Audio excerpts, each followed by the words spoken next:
The Royal Rumble has come and gone, and there's still remnants of it that's still in my brain, so I want to go ahead and get my thoughts out, my own personal review, if you say, of Royal Rumble 2020. Now, the Royal Rumble itself was not bad by any means. In my opinion, it was slightly above average. I'm not going to give it like the 5-star, 6-star, grade A classic that some people are giving it. And if that's how they feel, they have that right to feel that way. But for me personally, I felt that this Royal Rumble was kind of boring. It could have been better, but it was just at that level of here.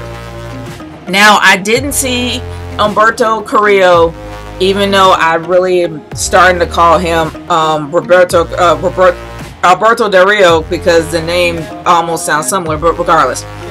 The fact that Humberto Carrillo versus Andrade, I did not see that because I've seen it a lot of times. But I did see snippets of it, especially the actual outcome that Andrade actually did keep the title. You know, their matches are always good. My expectations was kind of low because well, actually it wasn't even high or low. I just kind of knew it was going to be good anyway. But when it came to Roman Reigns versus Baron Corbin for their no-holds-barred match, I could care less. It literally evolved around dog food. But from what I've heard, I heard that this is actually going to be the feud that ended everything with Baron Corbin. So it came to a head here, which is fine. So they're going to go on with their lives. But there was a lot of things that I have actually saw in articles after this pay-per-view ended that a lot of stuff has changed, including the winners. I would not be surprised that Roman Reigns was going to be the winner of the Rumble, but then that ended up changing. But I digress on that. Then we also had Sheamus versus Shorty G, which was supposed to be a very quick match. I didn't care much for it either. I didn't really pay attention to the kickoff. Now, how can I do such a review and grade on it if I didn't really see these 3 matches? Easy. These matches really weren't... It didn't really push me to care. But it's not going to really go against the grading. That's the reason why I'm just kind of I'm going to exclude those 3 matches, and I'm not going to really consider it a part of the grading, just to be fair. But we did have a lot of championship matches, as well as 2 standalones, and of course you had 2 Rumble matches. But to be honest with you, I'm just going to go ahead and say what I thought the best match of the night was.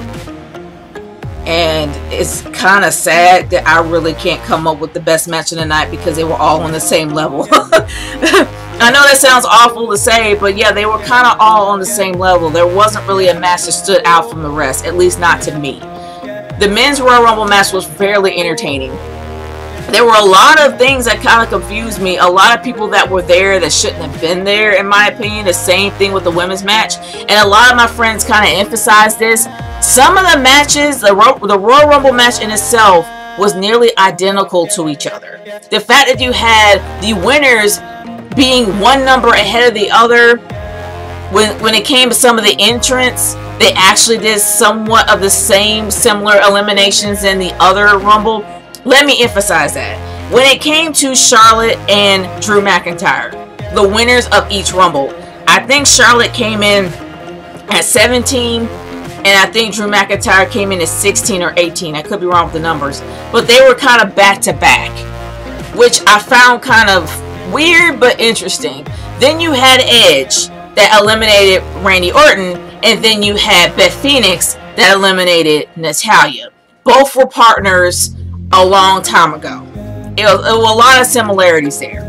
But then you also had even bigger similarities that people that should not have been in the Rumble at all, that should have went to a completely other number.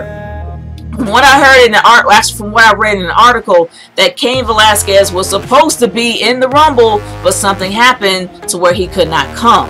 The same thing happened with Heavy Machinery. Otis wasn't supposed to be the only guy out there. It was Otis and his partner that was supposed to be out there, but something happened to where his partner wasn't there, and he actually was out there for Mandy Rose. A lot of things had to happen to where they had to switch it around.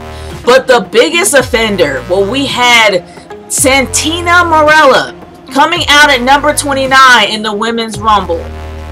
In my opinion, that's up there with James Ellsworth winning the first ever women's ladder match. Like, it was just no. there's a huge blight with Santina Marella. Like, Santina Marella was entertaining to a certain extent, but when Santina involved herself with Miss WrestleMania, that just put a very huge sour stamp on the name of Santina. And the fact that Santina was out there in the Royal Rumble match, a lot of people thought it was entertaining. It was gold. It was a wasted pick. Santina shouldn't have been there at all. There were a lot of people that shouldn't have been there. Kelly, one of them. I'm like, why are you here? Like, her performance for the first Royal Rumble was bad. And the second performance that she had here was subpar. Molly Holly was a little sloppy, but she's been out of the game for a while. The thing is, you should not bring back any more veterans on the women's side. Just don't at all, man. But I will say this, they cut it back a lot when it comes to bringing people back. They didn't make it an overall thing like they did with the first Rumble. That was a huge offense. I mean, they made the up-and-comers look like chumps. But I will say this, they really booked Bianca Belair to shine bright. I'm not a big fan of hers. I'm still not a big fan of hers. That will not change in my vocabulary or my book or whatever. I do not like her character at all. And I do think that they really do they literally skew the matches in her angle to make her look good. I'm not saying she's not talented, but to be honest with you, all these bench pressing spots are unnecessary. We know that you're strong, but what makes you a good wrestler? I don't see that with Bianca Belair. They really do gear these matches to make her look incredibly strong when her character, there's nothing special about her. At least that's not what I see. But she had a very strong showing going in there. And I'm happy they had women from NXT in there. They had Tegan Nox, they had Candice LeRae, of course they had Bianca Belair, and the biggest one who we thought was going to be the winner was Shayna Baszler. And it wasn't her. She ended up getting eliminated by Charlotte Flair in the most awkward way I've ever seen. The fact that Charlotte could have been eliminated fairly easily by Shayna Baszler, and she didn't, blew my mind. But the one thing that bothered me, and it bothered my friends when we were watching, there was absolutely no in-ring strategy in these matches at all. Kairi Sane just didn't get the memo from the last time she was in a Rumble. She constantly keeps going up on the top rope, and I am noticing a lot in these matches. Both Rumbles, you had these fools going up on the top rope when you know you can get thrown off. It's not about submissions. It's not about going on the top rope. It's not about flash. It's about winning. Why don't we feel like they're trying to win instead of showing off? That bothered me a lot about these Rumble matches.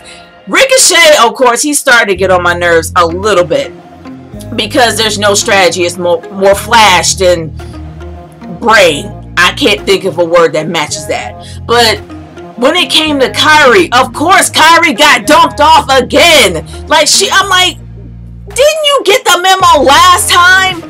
But either or, the Rumble match in itself, there's a lot of things in there that shouldn't have happened. And there were a lot of people that shouldn't have been there. And after I found out that Santina's spot was supposed to be Sasha's, yeah, that didn't sit well with me at all. And not to mention Nia Jax. I thought she was supposed to be cleared to wrestle. We didn't even see Ruby Riott, and she's cleared to wrestle. There were a lot of women that should have been in the Rumble, but instead you got Kelly in there that didn't have a good showing last time, but somehow she was there.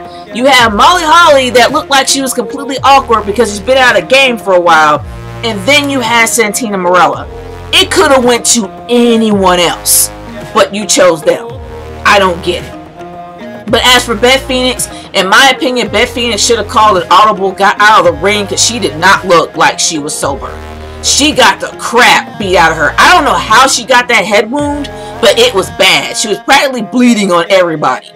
But she went out the way she went out, her way.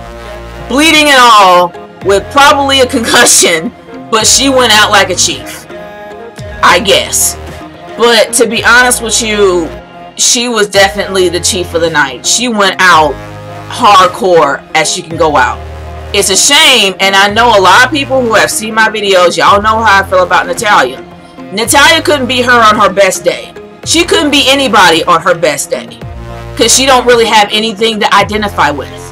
And it's sad that even though it's really nothing new for her to get tossed out by Beth Phoenix, because Beth Phoenix tossed her out last time. I'm like, didn't you get the memo last time when you got tossed out the ring? Wait, no. Natalia, I think, tossed Beth out the ring. And then, didn't that happen again? Oh, yeah. Natalia did throw her out. So I'm just like, I don't know. I've seen this before, and maybe I got the people wrong. But the thing is that it's just dumb. Natalia has gotten thrown out by trusting too many people and teaming up. Didn't she get tossed out by Sasha last time? I'm like, why? Like, seriously, why? But it's a shame that no matter what, she couldn't be Beth on her best day. And it's not me just hating on her character. It's just that's how it is. But I'm not really going too much into Natalia. I have done that enough. But this could have been a way better Rumble. There were a lot more picks that they could have chose from. Things happen, I get that. But Santina? The men's Royal Rumble, in my opinion, was way better. And I think the reason why people are rating it to be like the top-notch better, the top-notch 100% grade A best Royal Rumble in this modern era was because of one guy. And that was Edge. I have seen more reactions to Edge's return that I have never thought I would see on Twitter, on YouTube, and on Facebook. It is ridiculous. Sports bars went crazy all over the world. The fans inside the arena went crazy. Everyone went nuts when they heard that music hit. Edge looked great. I'm not gonna lie, I didn't want him there. Number one, because I'm not dead set against veterans being in there as long as it's done right. But since the WWE is notorious for overbooking their booking their veterans to be too strong and making their future superstars look ridiculous, sometimes I do have a bit of a concern about that.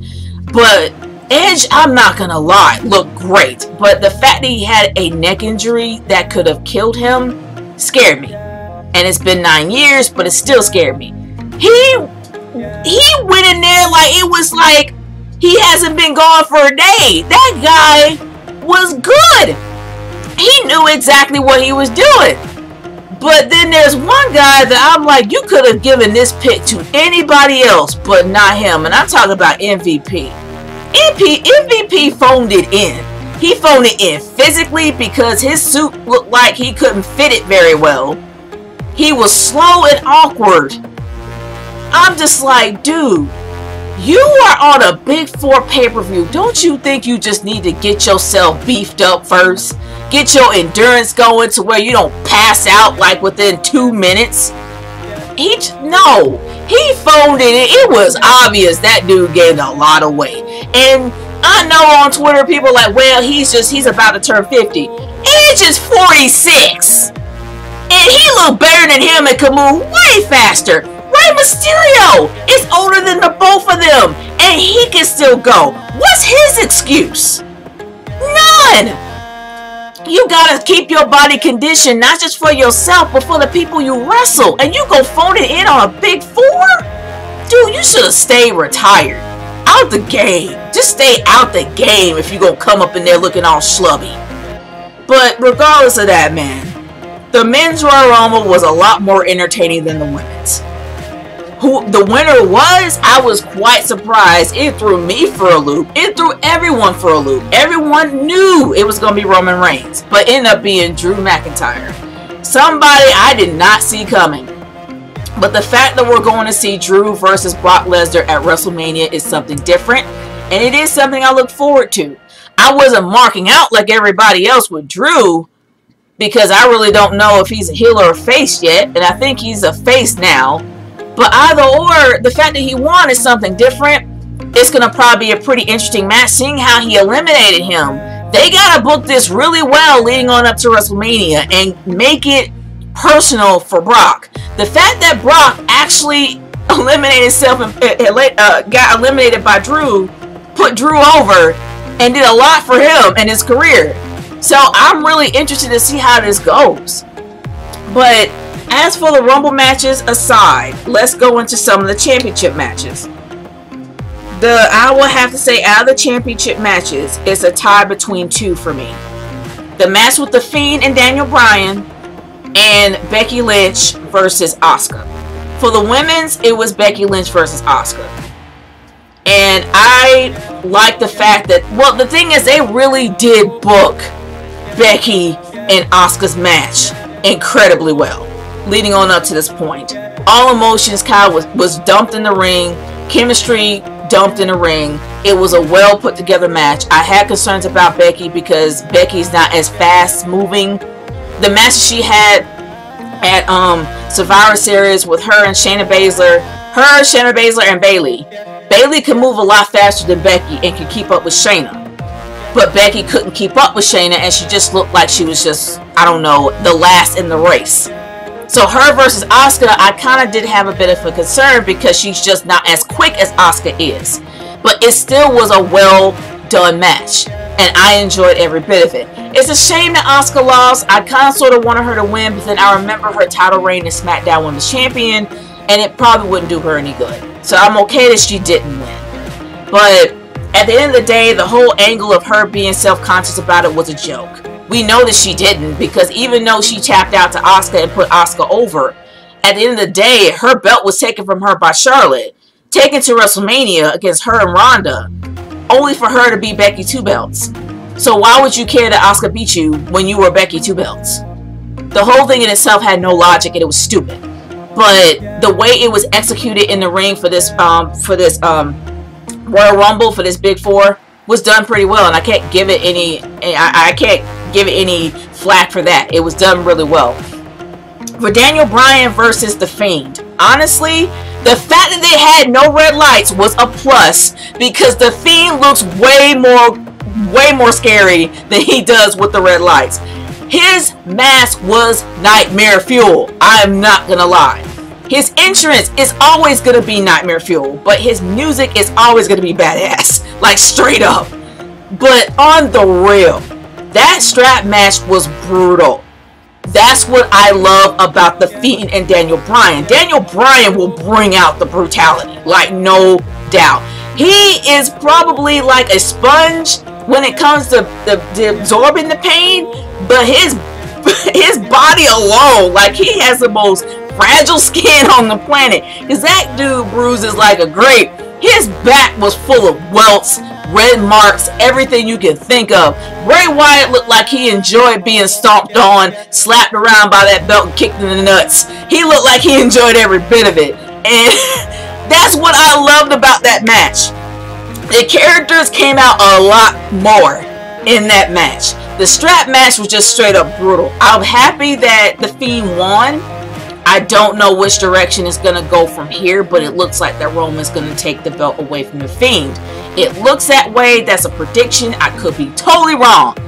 But to be completely honest with you, that's one of those are the two matches that actually I enjoy. The two championship matches I enjoy. The SmackDown Women's Championship match should have been better, but it wasn't booked very well. And it's not the fault of the women. It's the fault of the booking. Instead of Lacey Evans being the sassy Southern Belle, she's the sassy Southern Marine now. Because they keep literally reminding you every 5 seconds that she was a Marine, and she's a Marine, and she's doing this for a kid because she's a Marine. Nothing against anyone that has served our country who is actually a veteran from the military. Thank you for your service. But this should have been subtle. I'm glad she's proud to be a Marine, but they are overselling it to the point where people are getting tired of hearing that she's a Marine. This should have been subtle. It should have been like a one and done. It should have been just a hint and then leave it alone. Let her be the sassy Southern Belle instead of her being the sassy Southern Marine. But then you also got Bayley, who's been ignored since she came up to the main roster. Her babyface run in the main roster was pointless. Her heel turn was pointless. And her championship reign is pointless. Why? Because Sasha's not there. And that's the sad part. She can't go on her own without Sasha, even though she can. There's not a lot of faith in her in being a champion because they're not really riding her very well. It just seemed like this match is something that you could see on SmackDown. It didn't feel like it was on a Big Four. This should have been better, especially the fact that Bayley is a champion, but they did not treat her as one. Shame on them for that. But to be honest with you, the fact that that Lacey's daughter interfered a few times bugs the crap out of me. I hate it when the kids get involved, especially when they're little.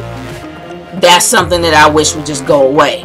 But to be completely and totally 100% honest with you, that match was just, it didn't have that feel. It didn't have that Big Four feel. It just felt average, and that's sad. It should have been a lot better. But my overall thoughts of this entire pay-per-view, if I had to give it a letter rating, I would give it a C+. If I had to give it a star rating, it would definitely be 3.5 stars. This wasn't a bad pay-per-view by any means, but it could have been better.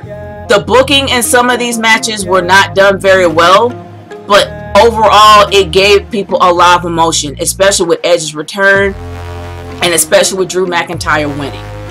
A lot of people were not happy that Charlotte Flair has won the Women's Royal Rumble. It doesn't bother me much because I know what she brings to the game. A lot of people assume that she is going to go after Becky, but let's not assume that, because we got swerved twice at the Rumble. Like when the Rumble was on, we got swerved twice. We thought that Shayna Baszler was going to win and end up being Charlotte. We thought Roman Reigns was going to win and end up being Drew. So we really don't know what's going to happen. But yeah, from what I have heard on Raw and also for NXT, that they actually are changing the Women's Championship to just the WWE Championship. And I definitely have a video for that. Let's just say that it's going to probably be a new redesign. But other than that, that's just what my thoughts are for the Royal Rumble. I'm curious to hear what you guys think. Leave it in the comments below. Let me know how you feel, and I'll talk to y'all later. Peace out.